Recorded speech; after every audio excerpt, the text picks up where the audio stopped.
Hello YouTube, I've got a video that's a little bit different for you this week, and that's because I've just been on holiday to Croatia. Went to a place called Split, and as somebody who's really into all my kind of animals, looking for reptiles and insects and that kind of thing, I thought that I would show you what I saw. So most of these lizards that you're seeing now are going to be the Italian wall lizard, Podarcis siculus. This is the lizard that I saw all over the place. If you see any of these that are looking brown, these are the females, and the males have the bright green colours on their backs. The Italian wall lizard is actually a species that means a great deal to me, and it's because it's the first type of lizard that I ever kept as a pet when I was a child. My dad used to keep green lizards as pets when he was young, and when I was little, he saw one of these Italian wall lizards in a pet shop, and he decided to get me one as a pet. I was hoping that some of these lizards that I filmed might actually have been a different species called the Dalmatian wall lizard, Podarcis melisilensis. That one looks very similar, but it tends to have, green coloration above, and then the throat maybe is slightly red. So I don't think any of these are. But if any of you notice any different species that I managed to get, let me know in the comments. When I was a kid, if I saw a lizard in the wild, I would try and catch it. I don't do that anymore, and there's a couple of reasons. The first reason is that I don't think I'm as fast as I was when I was a kid. And the second reason is that with these Italian wall lizards, their tails are so long, they're much longer than the viviparous lizard that we get in the UK, that if you try and grab them, you've got to grab them just right, like basically where the body is. And if you happen to miss and grab the tail by accident, they just drop their tails. That puts them at a bit of a loss. Like, obviously, they can regrow their tail, but it takes a long time. Obviously, when the tail is just a little stump, they're much more likely to get predated by a bird or something because they don't have that same defense mechanism that they have when their tail is really long. So as this is a wall lizard, the place that you're most likely to see it is on walls, surprisingly enough. I saw like a massive wall in Split, and in the daytime you would get these lizards. At night time you would get geckos, and I'll show you those separately. This is the actual wall that I'm talking about. And the wall's got massive cracks in it. So again, if you were trying to catch one of these lizards, the chances are it would just run like this straight into a crack, and then you wouldn't be able to catch it anyway.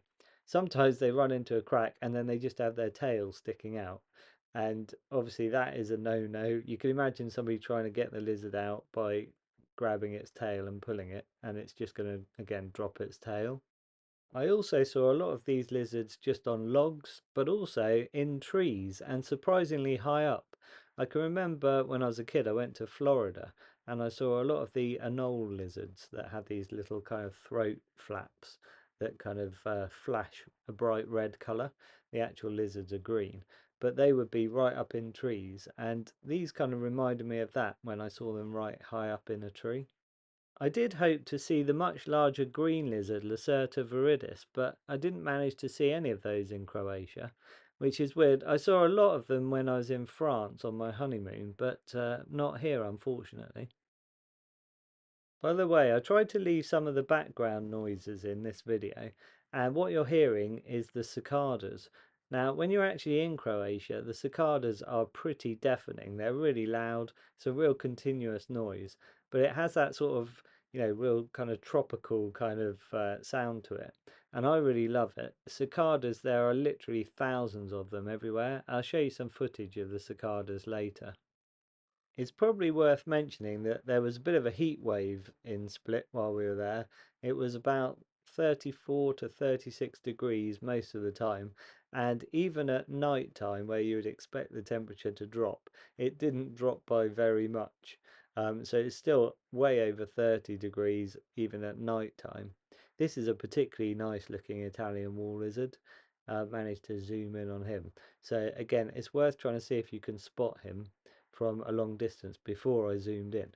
This is one of the Italian wall lizards up a tree, and hopefully I can give you some sense of how far up this tree he was. Do you see how quickly he ran around then?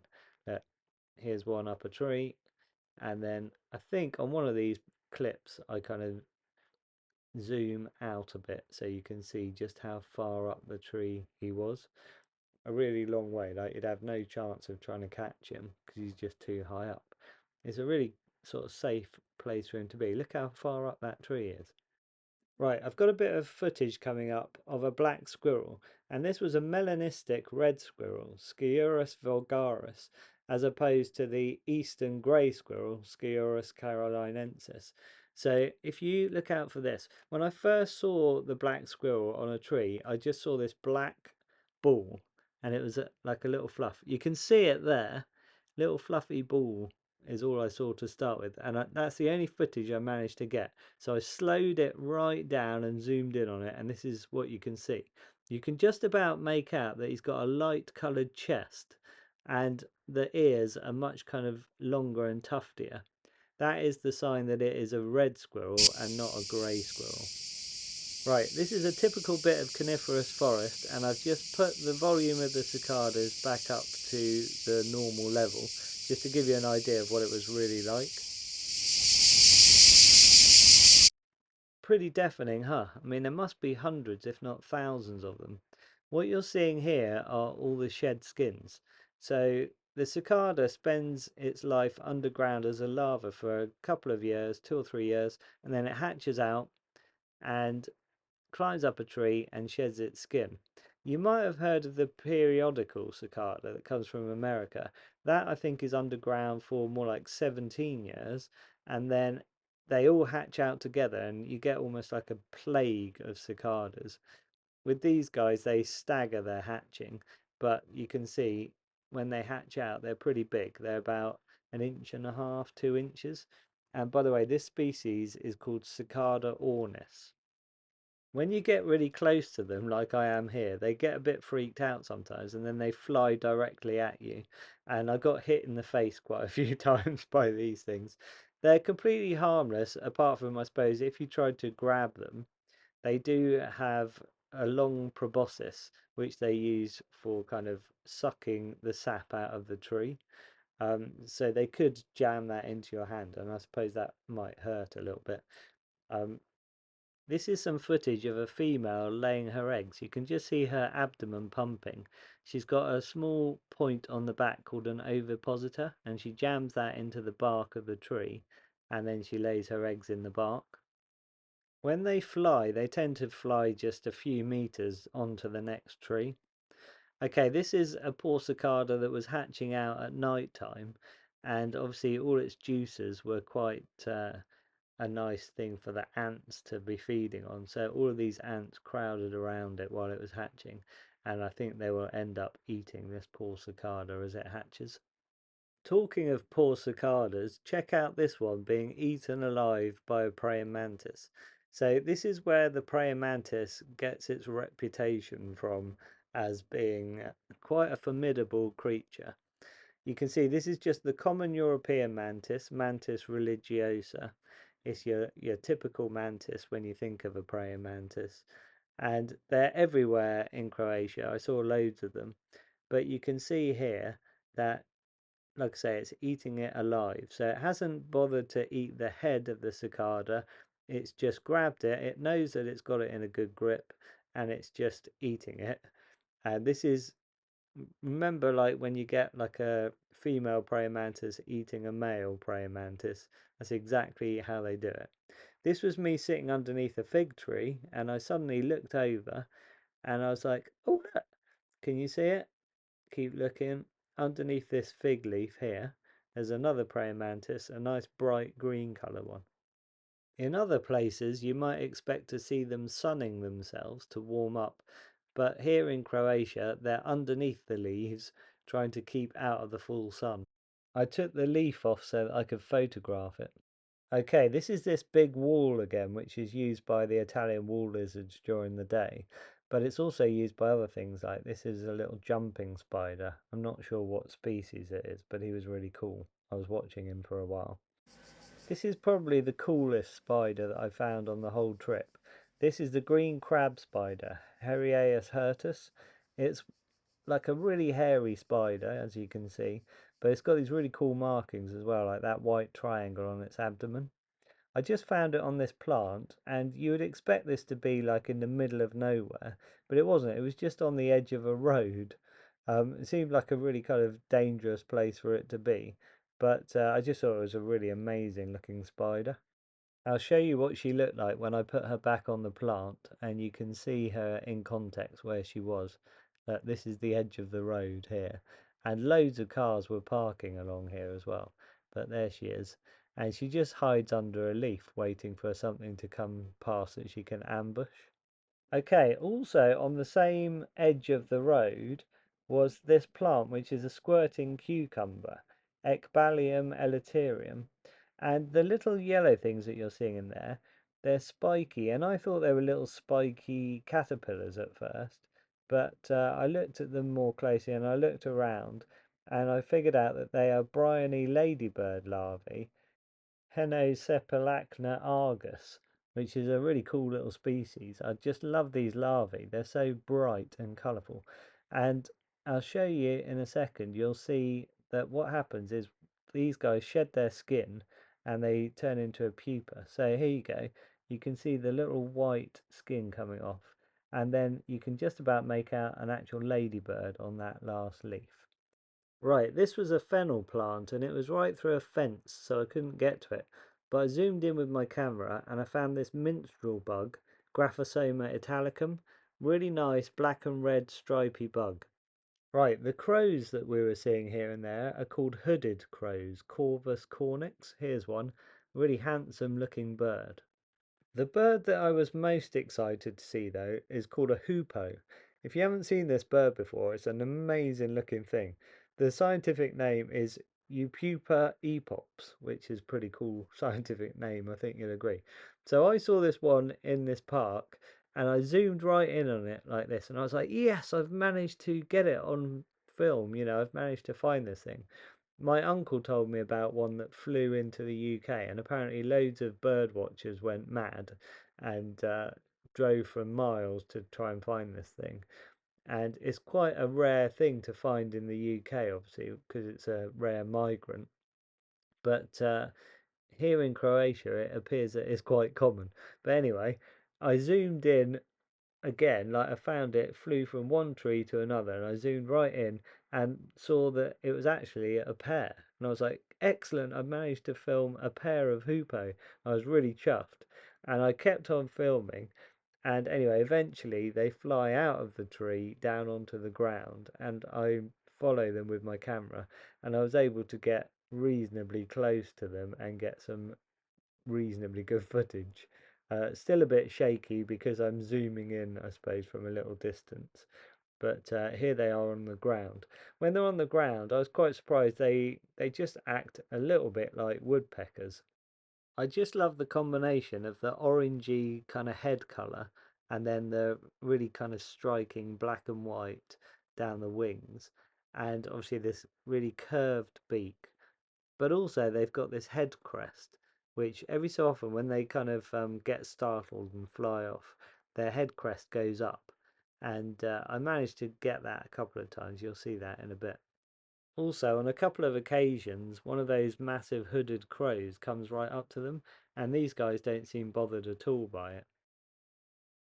Just going back to the black squirrel story for a second, we were walking in this exact same park and I just saw this black ball of fur, and I really thought it was an animal in its own right. It looked really odd. And my daughter saw it as well, and she actually said, "What the hell?"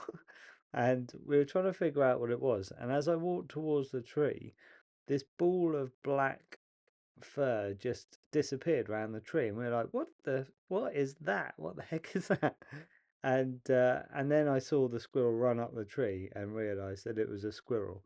But up until that point it was like a small ball of black fur, and it reminded me a lot of, the movie Critters. It was like a little critter on the side of the tree.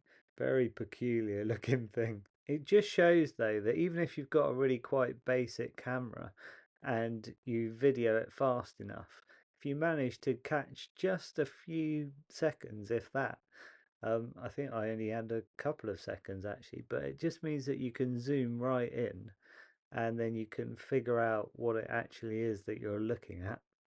The flash of squirrel that I did see, if I hadn't managed to video it, I wouldn't have been able to tell that it was a red squirrel at all. Like, I didn't see the belly at the time.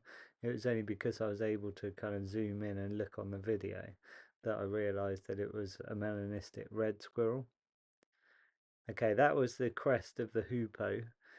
You can see I've put a few freeze frames in here and there, like when the hoopoe does its little crest thing, and it just makes it easier for you guys to see. Like I say, they weren't fussed at all by these hooded crows, which are at least twice the size of them. Right, I'm coming up to the end of my hoopoe footage. I put quite a bit on because obviously this is the first footage that I managed to ever get of a hoopoe, and like I say, I find them quite fascinating birds, so I thought I'd just put on as much footage as I've got, and then you guys can watch it and see if you like them as much as I do. So next is going to be geckos, and the big wall that I said goes around this park that has the Italian wall lizards during the day mainly. There are other animals as well that visit it, but it's mainly the Italian wall lizards. Then at night, what I found is that geckos use it instead. Now, there are two types of geckos potentially can be found in Croatia. There's the Moorish gecko, which I used to keep and breed, and they're called Tarantola mauritanica. And then there's the Mediterranean house gecko, Hemidactylus turcisus. And I think all of the ones that I'm finding on the wall are this Mediterranean house gecko. They have this kind of very obvious banded tail. So here we are on the wall at night time. Now, bear in mind, when I first came to this wall, I was looking for scorpions, and I've got a special UV light, and I don't know if you guys know this, but scorpions glow very brightly under UV light. So I was shining my UV light and walked all the way along the wall first with the UV torch, didn't find any scorpions. So then I went back with my normal torch, and you can see this is the footage that I was getting. So I was trying not to shine the actual brightest part of the light directly at the gecko. I was keeping the light just off to one side, and then I could zoom in with my camera and get some pretty good footage. Again, with these geckos, you probably could catch them. Probably the best method would, again, not be to kind of grab them, because again, I think they can drop their tails. The best idea would be probably to have a tub and then just try and flick them down with the lid of the tub. But again, you can see what they do is they run along exactly the same as the Italian wall lizards, and then they just run straight into a crevice and are really hard to catch. The one you're seeing now is a small juvenile, perhaps only hatched out of the egg very recently. Still very fast moving though, as you can see. Again, let me know in the comments if you see any other type of gecko on here that I've missed. I think these are all the house gecko though. It seems like the females are slightly more drab looking, and then the males have just got a little bit more striking contrast. So this is a sort of typical female. If you look at the tail, then this is a typical male. And if you look, the pattern is much more kind of vivid. And the contrast on the overall pattern is stronger, and the white bands on the tail show up more. So as well as seeing loads of them on this really huge wall, I also saw them on, this is like a toilet block, and it had lights on it on the outside, and the geckos were attracted to where the lights were because obviously insects were attracted there as well. And you can actually see this one here has caught something next to the light, and this is exactly why they hang out by lights, just so they can make use of the fact that they attract in all the insects. Okay, let me show you what this main wall looked like that I've been talking about so much. You can see here it goes all the way along the edge of this park and is right next to a car park as well. But it's really tall. Like if I stood at the bottom there, it would be about 1.5 times my height, I suppose. And yeah, full of creatures. Like I say, I was trying to find scorpions and I kept going back, went back in the middle of the night and still no scorpions. So my sort of theory that maybe they didn't come out until the very middle of the night was wrong as well. I don't think there were any scorpions in the wall at all, because if there were, I think I would have seen signs of them. Okay, on our very last day, we did a trip to a national park called Krka, Krka. This is a really great place. I can thoroughly recommend it. It's pretty touristy, is the only kind of downside that I would say. But what it is a whole load of kind of waterfalls and things like that. And there are fish absolutely everywhere. And there are all these kind of walkways, like boardwalks, and obviously they're full of people. When we went, like I say, it was like 34 to 36 degrees. It was really hot, and there were so many tourists. But we took a coach trip there, and we saw so much. It was definitely worth it. It was just a really hot day. So, like I say, loads of fish everywhere. My wife actually got really lucky because she said, "I've just seen a cat swimming in the water," and I was like, "What?" And we looked, and there are wild cats there.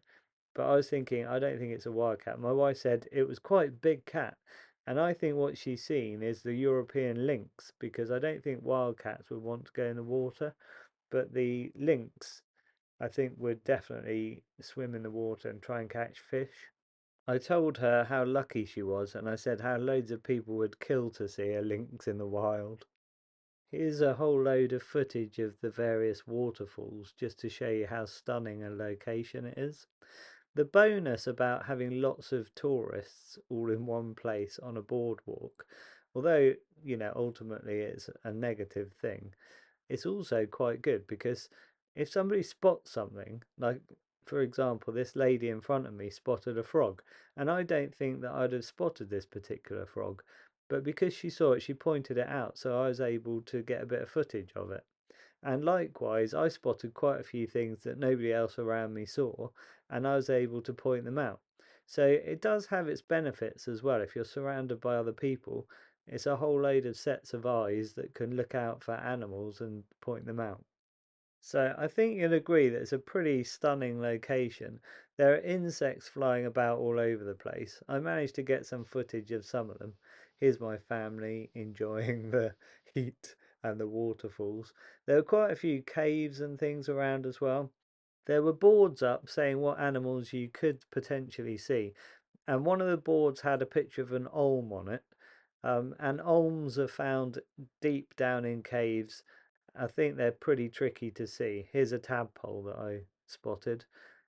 Yeah, the olm only exists in temperatures between 5 and 10 degrees, so it definitely wouldn't have been something you would see. This is a marsh frog, Rana ridibunda. Um, sorry, it's been renamed. It's called Pelophylax ridibundus now. I always forget and refer back to the old scientific names because they're the ones that I learnt when I was younger and they've kind of stuck with me. This is another one. It's got the same blotched pattern, but it lacks the green dorsal stripe. Obviously, being in a location with loads of waterfalls and lakes, there are bound to be dragonflies everywhere. This is one of the darter dragonflies. These Egyptian grasshoppers were everywhere. They're called Anacridium aegyptium, and they're quite varied. Like this is an adult one, and you can see it's stripy and it's got a lot of mottling. This is a close-up of it. But it also came in other forms as well. Here's another adult one up in a tree, fully winged. But the nymphs were all different as well. But they all have got stripes on their eyes. This is a nymph of one. You can see it's bright green, completely different. This butterfly is called a tree grayling, Hipparchia statulinus, and they do hang about at the bases of trees quite a lot. Next we've got a couple of silver wash fritillaries, Argenis papia. I saw these in the UK for the first time in ages this year. I kept seeing both types of swallowtail butterflies over the holiday, but they would often just fly past really quite quickly, and I would always be kind of waiting for them to land so I could video them or get a photo of them, and they never did, they just flew over. And then on this very last day, I managed to spot this scarce swallowtail, Iphiclides podilirius, and I'd never seen this one before, so I was really happy to get a little video clip of it. I did see other butterflies like white admirals and Hungarian gliders over the holiday, but I didn't get any video footage of them. This was a beetle monitoring trap that I noticed up in the park, and the idea here is that the beetles get attracted in and fall down into the little pot at the bottom. This was just a sheet web that I found underneath a rock, and I found a few of these, a few similar ones. I don't know what spider that's from, but let me know in the comments if you do. If you're ever looking for dead insects that you can have as pin specimens, this is a good place to look. Anywhere that's really cobwebby, you can quite often find a dead insect that's been killed already by a spider and you can take it. So this day trip that we did to Krka National Park involved obviously getting a coach in the morning, and then part of the trip as well was to go on a boat and be taken to a sort of nearby little town, and that was really nice as well. Just really scenic, just being able to kind of go along the river and just take in the sights. I really like doing this sort of thing. You get to see a lot of kind of bird life and things as you're driving along as well. Right, after this day trip, we obviously got the coach back to Split, and then we had to get an Uber back to the airport and fly back home to the UK. But I just wanted to show you before I kind of end this video some GoPro footage. So I took my little GoPro camera with me as well, and I had planned to do a bit of swimming and things, but I ended up doing too much walking looking for animals, which is what I normally do. But I basically gave my GoPro camera to my son, and he was swimming a lot and doing a bit of snorkeling and stuff. So there were a lot of fish. This is just like by the boats as you walk in. This is opposite that park that I was going to all the time where the wall is. There's this bit of harbour wall, and you can go snorkeling and that sort of thing. So he saw lots of things like this sea urchin. We kept seeing these cormorants out on these rocks, Phalacrocorax carbo, and they were amazing to watch. And then my son managed to get this bit of footage where he crept up on it, and I think this is great. But the cormorant obviously gets a bit freaked out after a while. And what's really cool is instead of just flying off, they fly and then they dive straight down into the water to escape. He managed to get quite a bit of footage of various fish, and then he got this spiny starfish, Marthasterius glacialis. This apparently was quite large, about 20 centimetres across. Another thing he said he saw a lot of were these tubular sea cucumbers, Holothoria tubulosa, and these again were probably about 20 centimetres long. I've always been a big fan of succulent plants, and obviously there are these massive succulents all the way along the coast, and cacti that have grown really huge as well. It's just really kind of cool to see plants that have grown that massive because the conditions are right. Obviously, really, really hot weather, and it's just perfect for all these succulent plants. All the larger trees and things as well, things like, palm trees, obviously, and cycads, that kind of thing. I just love the shape of these tropical looking plants. Loads of them had sort of seeds and fruiting bodies on them and that sort of thing. And again, really nice to see. Look at these bright red ones on this one. Okay, some of the things that I collected, I got some pretty random stuff. So I found this little green bottle, and I thought it was a little poison bottle at first, and then I realised it says Jägermeister on it, but I still thought it was pretty cool, so I thought I'd keep that. I found this bit of volcanic glass. Thought that was pretty cool. You can see all the sort of bubbles in it. That's definitely a keeper, I thought. You can see a bit of the stone in there. Um, and then I found this coin, which I got pretty excited about at first, because when I first saw it, I thought, hey, it's like a really old Roman sort of coin, but alas, it wasn't. This is just a bit of rock that I thought was quite cool, and then this, I think this was from Krka National Park. I think this might be a little bit of Roman pottery, like from the base of one of these pots. Really quite cool, and I thought definitely going to keep that. I've got quite a few pottery fragments from the UK that are Roman, and they look very similar. So I'm convinced that is what it is. Then I've got sea urchin with its spines, sea urchin without spines. These were just on the side. I didn't even have to go in the water to collect those. They were just like on a sort of bit of harbour wall. Various sea pods and things. Whenever I go anywhere, I try and collect a few sea pods if they're interesting shapes. A lot of those were from various conifers and things, but there's all sorts in here, including some of those little flat ones that I showed you a photo of a minute ago. They're quite delicate, these. They break easily, so I've got to be careful with those. But yeah, these are from a conifer as well. I just add them all to my collection, and I'll look them up in a book and I'll label them all at some point. These are various pinned insects. Now, most of these I managed to find as dead specimens. Some of them are like the cicada shells, so they're fine. Dead cicadas you can find everywhere because they only live for a couple of days. And then there are a few things that I collected from like spider webs that had died already. The snail shells are all just empty snail shells, so that's fine. The longhorn beetle at the bottom is one that is a male, and he's also got one of his legs missing, unfortunately. But he was all covered in mites and he was looking like he was on his last legs. So I did end up putting him in the freezer just to kill him off. And he's now part of my collection. So he lives on forever. Anyway, I hope you've enjoyed this video. Check out my other videos if you get a chance. Hit subscribe to see anything that I post up in the future. Thanks for watching, and I'll catch you in the next video.